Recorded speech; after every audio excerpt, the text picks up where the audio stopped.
My name is Jason Gray, and I'm a wanderer and wanderer and writer of songs.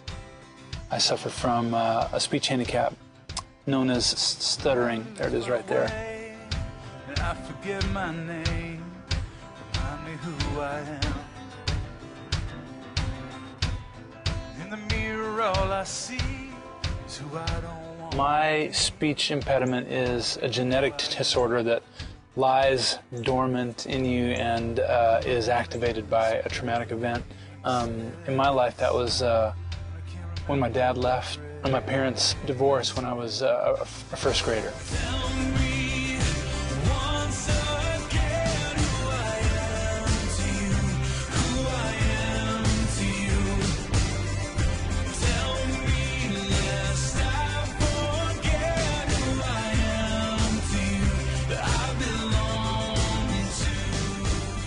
I didn't grow up in a churched home, you know.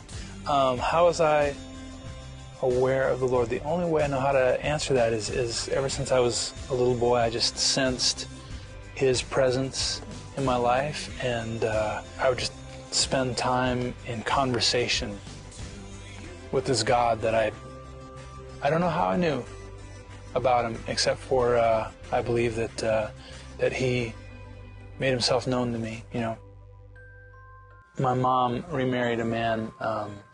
He was a wicked man who dabbled in the occult. He dealt drugs out of our basement. Over time, as things escalated, you know, he became more and more aggressive, emotionally abusive. I remember a Christmas Eve, she called some friends of hers who came to our house and packed us up, and in the middle of the night on Christmas Eve when I was 15 years old, we drove to Colorado where we hid out from him for about a month, you know, and it was in that time where I began to surrender to the Lord's calling me, His pursuing me, you know. That was when I fully surrendered to what He'd been doing in my life all along.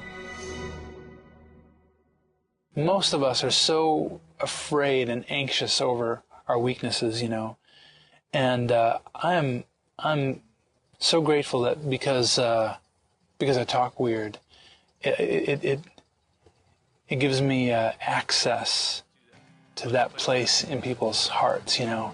Fear will take the best of us, then come back for the rest of us. It's raging hunger, never satisfied.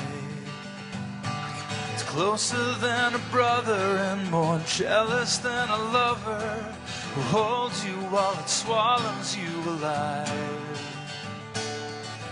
And everywhere I go, I get to have this conversation with my audience and to remind them that we are told that it's in our weakness that His strength is perfected, and hopefully to assure them, and myself too, in the process, that I believe He calls us not in spite of our weaknesses, but because of them, you know.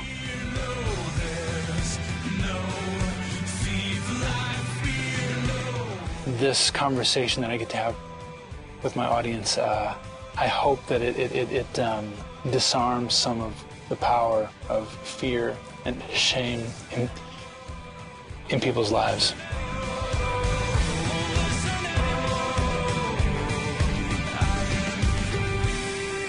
I'm free, oh my God, set me free from these chains. I am released, oh my God, set me free. In His Word, He says that we are chosen, holy, and dearly loved. It says that we are holy in His sight. Not that we are going to be holy when we get our act together, but right now, because of the work of Christ, holy in His sight, without blemish, free from accusation. And the one that blows my mind most of all says that because of Christ, we become the righteousness of God, you know. If we can allow that to sink its roots deep down in us, this idea that we are God's beloved, that He treasures us, that changes everything, you know, because it is the answer to our fears, it is the answer to our shame, it is the answer to the worst that we've known and experienced. It's the good news. It's the best news that I know, you know. One of the things that I'm most grateful for about what the gospel offers us is it gives us a place to bring our brokenness, the worst that hell and the world has thrown our way to destroy our lives. If we keep bringing it to the Lord, He takes those things and turns them around and uses them against hell to build His kingdom, you know. If you've gone through addiction or depression or divorce or failure or abuse in your history or a speech handicap, whatever it might be, you know, it equips you to be able to bring His mercy to other people who go through the exact same thing, you know. And so I'm grateful that in the kingdom of God there isn't anything wasted. The worst that we go through, at the very least, it's not meaningless, you know. It will be repurposed and redeemed. There isn't anything, I believe, that is beyond the redemptive reach of God. There isn't anything that He can't take and make beautiful and meaningful, you know. From the deepest wounds, the beauty finds a place to bloom, and you will see before the end that every broken piece is gathered in the heart of Jesus, and what's lost will be found again. Nothing is wasted.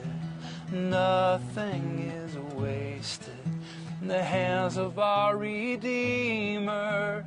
Nothing is wasted.